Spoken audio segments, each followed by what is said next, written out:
Good evening, good afternoon, and hello everybody. You may notice that there's a completely different screen as to what you're normally used to. This is World of Warships Blitz for the iOS and is also available for Android. Why am I playing this, may you ask? Something different. And because my internet's gone down, so, this is about the only thing I can play related to World of Tanks. I've got a couple of videos to show you. It will be tier 2. This is the first time I've ever got a tier 3 ship, the South Carolina. I am looking to go down towards Montana, and because it's the general way for people to go who are inexperienced, I may try the aircraft carriers as well. Just a quick brief overview of the menu layout for those who are wanting to start. It's similar in nature to tanks if you've never played World of Warships on the PC. I can't directly compare between the two on those because I don't specifically have it myself. My MacBook is not ideal for any sort of World of Tanks gameplay, to be honest. I think running paint is sometimes a bit of an issue. But, alas, generally it's very, very similar to what I would presume is your World of Warships. So you have your options of being your tech tree, specifically different nations and the different tank. I keep thinking it's tanks. The different ships you have going through 1 to tier 10. Your aircraft carriers, obviously the designation of them being destroyers, cruisers, etc. You have a vast array of items, which seems to be well and above what tanks has. So we'll take an example as your consumables. You have the options of in-game, the chance of repairing part of your ship. In this case, I can repair 14.3% of my max HP in 10 seconds, and it cools down 90 seconds, and then I can do it again. I only have 3, as you can see, and the fire control down below is for times when I actually get set on fire, which not really ideal, but again, suppresses the fire and flood in for in about 10 seconds, cooldown is 6 seconds, you can reuse it. I only have 3 in that case, but I do have more stock, so you can use 3 per game in total, in this case in particular. Then you move on to supplies, so you could sort of put this on a par with your normal rations that you get in World of Tanks, so your chocolate and tea, croissants, etc, etc, etc. In this case, you can buy it with silver rather than gold. You have the option of improved crew rations, high grade coal, what am I on about, extra AA ammo. This all does very much different things. At the moment, I will be taking that off and placing on something different. I've just been playing around and seeing what's what. So you have the opportunity of having a surface detection, so whether people can see you, negative 3%, so you have a better chance of remaining undetected, negligible in most regards. You have the option of refined diesel, so your ship speed is better and your traverse speed, so you can turn faster. Your actual hit points as well, you can improve. This is ideal because at the moment you can buy it with silver. Obviously, I haven't received or gone up in tiers, so I can't specifically say if there's anything different, but like I say, what I will do is replace it with this one because I don't have any AA guns and there's not really a necessity at tier 3. Next, we're going to move on to the equipment. So this one has the equipment that you would use on tanks, so like your gun lane drive, your enhanced gun your gun rammer, vents, etc. Specifically speaking, you can't use what you see on the front here, all 3 in all 3 slots. You get specifics. So you have the option of your weaponry, your protection, and your specialization. Going from the front, you can improve the main battery traverse speed, so your actual physical ability to turn the turrets left and right. Does help, certainly when they, for example, South Carolina will have a very slow traverse speed for that. So getting your guns around on target is a little bit more difficult. You can have your main battery traverse speed up to 20% rather than a broad range of 10%, and the one which I currently have is the reload time of 5% and increases the survivability of my main batteries. Fortunately, if this tank is top tier, why do I keep saying tank? I don't know. It's just one of those things. If the ship is top tier, as in the case with the Carolina, there isn't really much of a problem of you losing your main battery. You'll probably end up killing whatever it is shooting you if it's below you. Your protection option, so you can imagine this being a large fire extinguisher, whether it's preventative maintenance, like your perks and etc. With a fire and flooding resistance of 10%, but you also have the option of your traverse acceleration in steering, gun survivability, and finally your main battery repair time should it be the case that something gets damaged. If you find that your ship does get damaged on a regular basis, in particular for the main or secondary batteries, and if you are using a torpedo boat, then this might be of use to you. Certainly for me, the flooding one is ideal. And going on with that, I've had issues with torpedo boats in the very few games, and in like the 15 games I've played, they can be very troublesome. So you have to be wary, especially if your ship does not turn. They can come out of nowhere because people are relatively new to the game. They are likely to do things out of the ordinary. Having a reduction of 15% is rather good, especially on the base if you find yourself in a position where there's two of them fighting you, which has happened. But you can also improve the survivability of your main battery and also increase the speed by 5%. Finally, we have your boosters. These are basically your ops that you'd have in tanks, but these ones I believe you can earn, as well as I can't remember the other aspect of it, but you can get hold of them relatively easily. So you have your option of your silver increased by 20%, 35% with service costs at -10, your normal XP, your free XP, and XP and free XP at the same time. Two specific slots, and it's an auto-load basis. When it goes back to, say, for example, my supplies and my consumables, generally they are done as an auto supply. For 750 silver, it's not that much, especially if I use it correctly. So make sure you do, just on the base of, am I going to need to use this? So what other aspects of the game itself have we got? Well, the options in terms of upgrades and availability for your ships when you do get them are as follows. When you click on the ship and you have the yellow box around it, up in the armory you have the option then to go into different aspects. So for one that I haven't specifically upgraded, we'll have a look in the armory. We have an option to upgrade the hull, which gives us a better hit points, and also upgrade the main guns, which will provide us with more damage. Certainly with the case of, say, for example, the South Carolina, because it is a higher tier, you have a lot more options available. So increasing the hull, the main guns, but then you've also got the secondary guns, and finally the fire control, which will allow me to shoot further.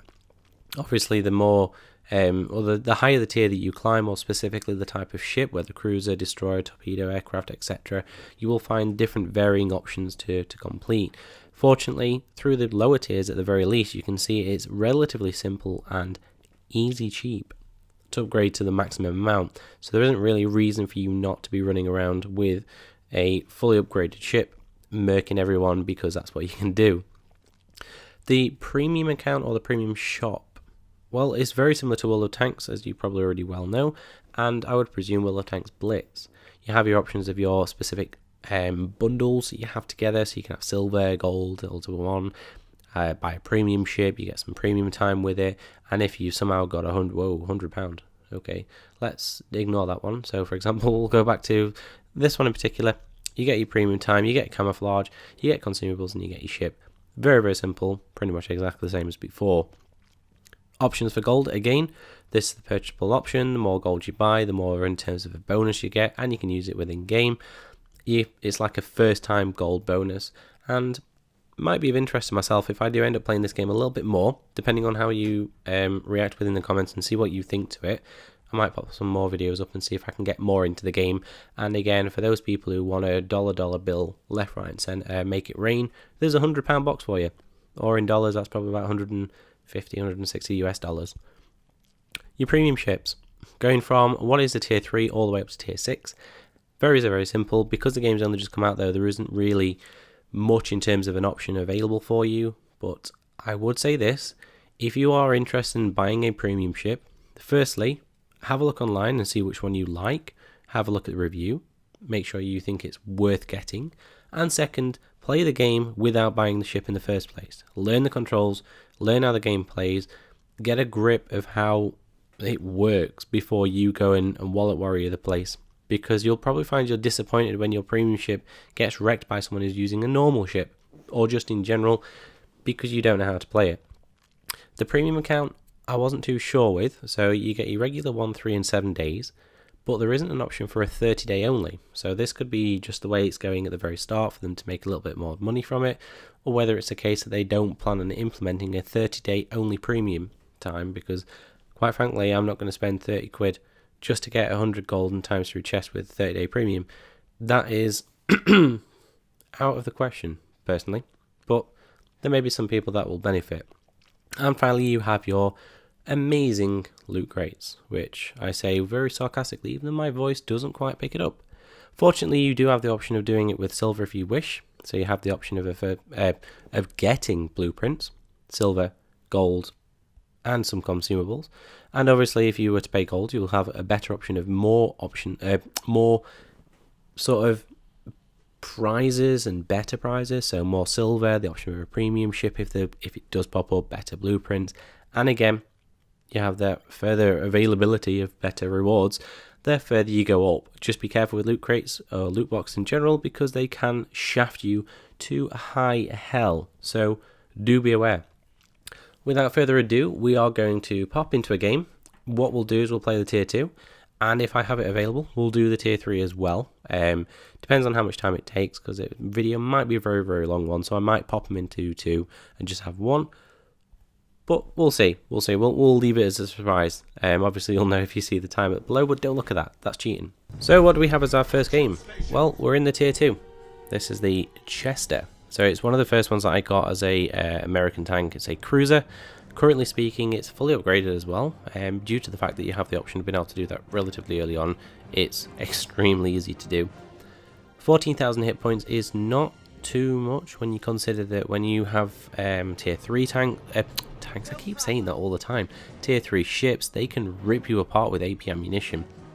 It's not really amazingly good in terms of its maneuverability or speed, but its gun traverse speed is actually really quite good, especially if you're in a tier 2 only game, and if you find yourself top tier with, say, only you and another person in a tier 2, this can do really well. AP ammunition is currently being loaded. It's very, very good, especially if you're going to find yourself against targets of maximum range or maybe a little bit closer. It can devastate them, and when you'll probably find when you come across new players, they'll tend to fire high explosive because they won't see it, so do take advantage of it. And at the moment it does about 400 damage per shot. Just gotta make sure you don't do that and fire hundreds of miles wide, because it just doesn't do anything.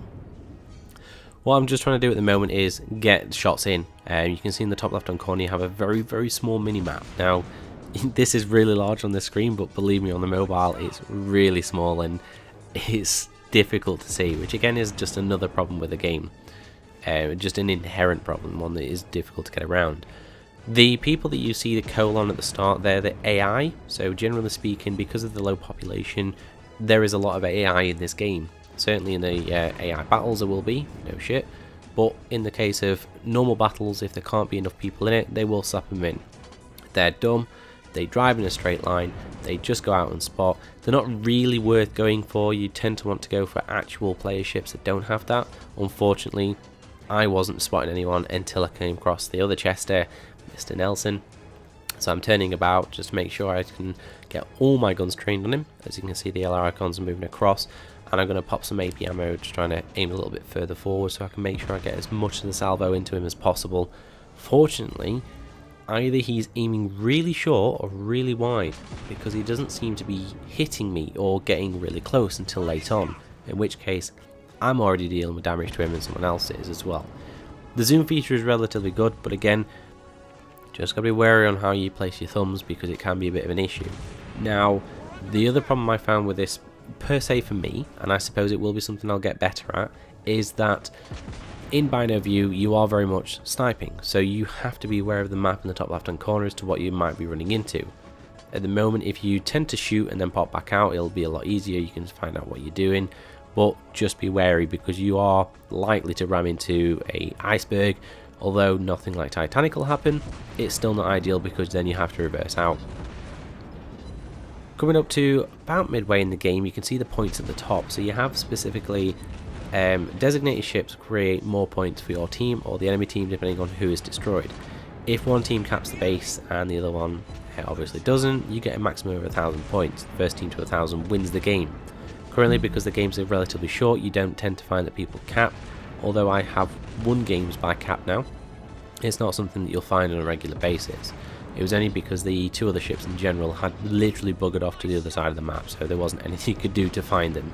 Fortunately, with that ship being on fire, he's not going to stop anything. Coming up to pretty much the end of the game now. I mean, like I say, it's not really gone on. We're in the flag, we are capping, not trying to cap, we are still trying to do some damage to the other people.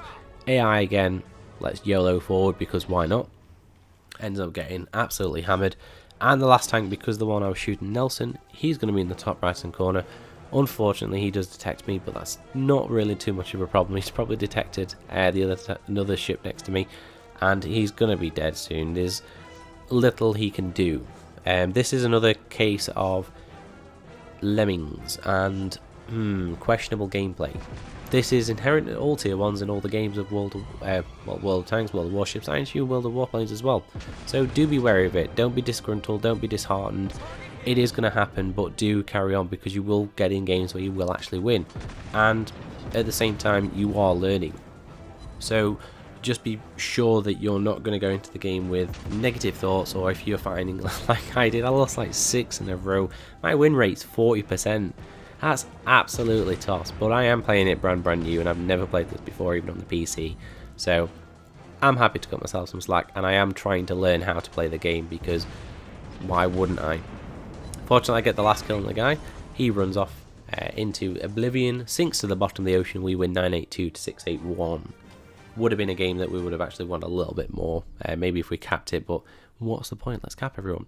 So on the main screen now, you have your pretty much exactly the same as tanks again. So your overall view screen, you have your standard account on the left hand side. If you had a premium account, what you could have got. Not really too much in terms of silver and whatever. I do have consumables. I'm not too fussed about that. I'm still making silver profit from this. I'm making ship XP as well. And again, I'm kind of learning how to play the game, so the slow enough grind isn't too much of an issue. And I'm more than happy to do so. So moving on to the next screen, you have your overall battle screen. So again, pressing RB on the controller, going across. There was just me and Ratatouille and the Samson who pretty much dominated. 29 grand in XP, 29,000 sorry, damage, me 25. You get MVP depending on the ships again that you destroy, damage, etc. You get bonuses, and the points go towards it, the overall score I believe as well. As is the case with tier 2s, you don't really, tier 3s as well, you don't really find aircraft is destroyed because there aren't any aircraft carriers at that tier. Unfortunately, you don't really come across them in the tier 3s because no one's really wanting them. The lower team didn't really have too much of I'd like to say too much of a chance. The AI still sort of do something, but then they're more cannon fodder. So if you do see the AI and you do see an actual person, try and go for the person, because you'll probably find it's more beneficial for your team. And as it is, if you're playing low tiers, as you will be from the start of the game, try and stay together, because focus fire on one individual will remove them quickly. Your ship has a lot of health on it. If you have, say for example, three ships, each firing 4 shells, that's 12 in total into a ship, you can probably take it down half health, maybe a little bit more if they all hit. You can remove ships very, very quickly with focus fire and staying together as a group. Pretty much exactly the same as you would in tanks or in any other game particularly. So try and use that. Try and stay together, at least in the low tiers, so you can get a grip of things, and you may find you have more fun. I will be placing up the other video, the tier 3, I have actually done it. I'll put that in another video because that's a very decent one as well. I won't put up in this one because it's a very long one, so if you've made it through to the end, well done. I do congratulate you. Do let me know in the comments below what you think to this video itself and any feedback for it, because this is absolutely 100% brand new, something different for the channel itself, because YouTube shafts small creators, hashtag, and I'll see about making some more. So thank you very much for watching, and goodbye.